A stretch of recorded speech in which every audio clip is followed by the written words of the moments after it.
Hello superstar, it's Victoria Cruz here, Intuitive Business Coach, and one of the most common questions I get asked is how do I set up for filming?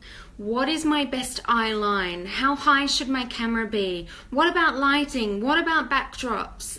Is my setup okay? So I thought I'd run you through my setup. Now, I don't have the ideal setup naturally for videos in my office because my office is actually my old bedroom at my parents' house because I have a toddler at home, right? Those of you with toddlers understand this. So I want to show you my setup, and I believe there are four main components that are most important when it comes to your camera setup for filming videos that connect with your market, and they are backdrop, lighting, camera height, and eye line. So if you get those four basic things right, then you're fine. It doesn't need to be highly produced. It doesn't need to be edited. We just need those things to be right so that there's no huge distraction from your environment. So let me show you my setup. Okay, so because I work in my old room, there's the bed, right? And that's certainly not ideal. So I have a backdrop.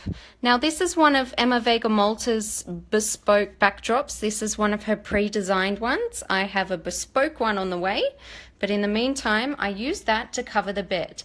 What I also have it for is because over here, I have a whole wall of beautiful light, right? It's magnificent, but it makes me backlit.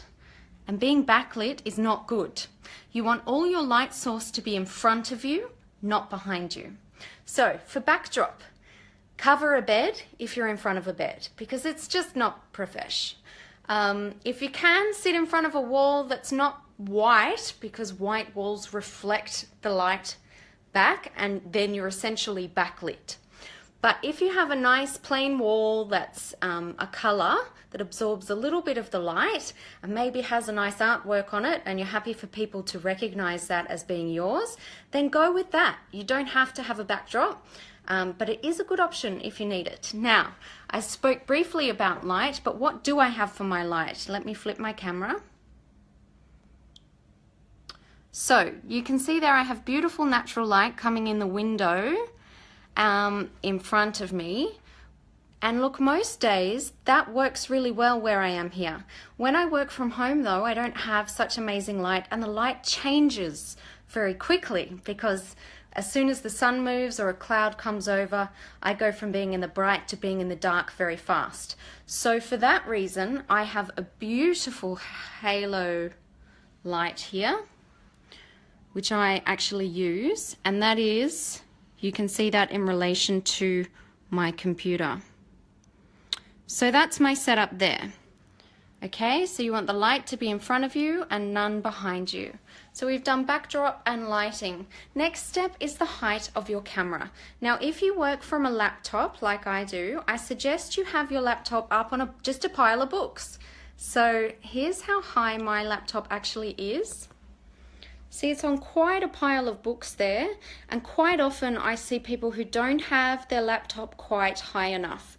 So let me come over here and show you.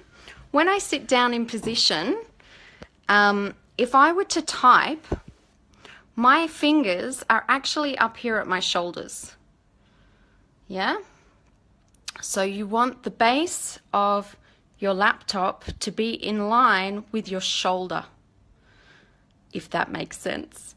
Now, what's the funny star on my head, right? Well, that's for your eye line. When your laptop is up high enough, then here's your camera lens. Then you want to make 2 or 2.5 fingers, depending on how wide your fingers are, maybe 3 fingers below the lens of the camera. You want to put a sticker. Now, when I look up there, I'm essentially talking to my third eye, where I've got a star sticker there. And that gives me the perfect eye line. So you actually need to drop your eye line a little bit to reconcile the distance between you and your camera, right? So those are the basics. Backdrop, lighting, height of your laptop if you work from a laptop for filming, and eye line. And the most common boo-boos I see are height of the laptop and eye line. We forgive most backdrops, we forgive most lighting things.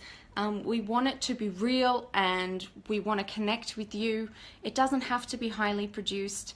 I don't believe you need to edit. Some entrepreneurs do edit their videos as a stylistic choice, and that helps to add rhythm and pace, and you know, they have their own kind of signature edit style, which is cool, but you absolutely don't need to learn how to edit in order to get your face on camera. So that's my tech setup. You will see my beautiful new backdrop in about 2 weeks. But I do hope this helps. Please post your questions below or post photographs of your tech setup, and I'll be able to give you some feedback. And yeah, do that. That'd be really cool. But until next time, I want you to remember that the world needs your work and that this is the best way to do that. Lots of love. Bye.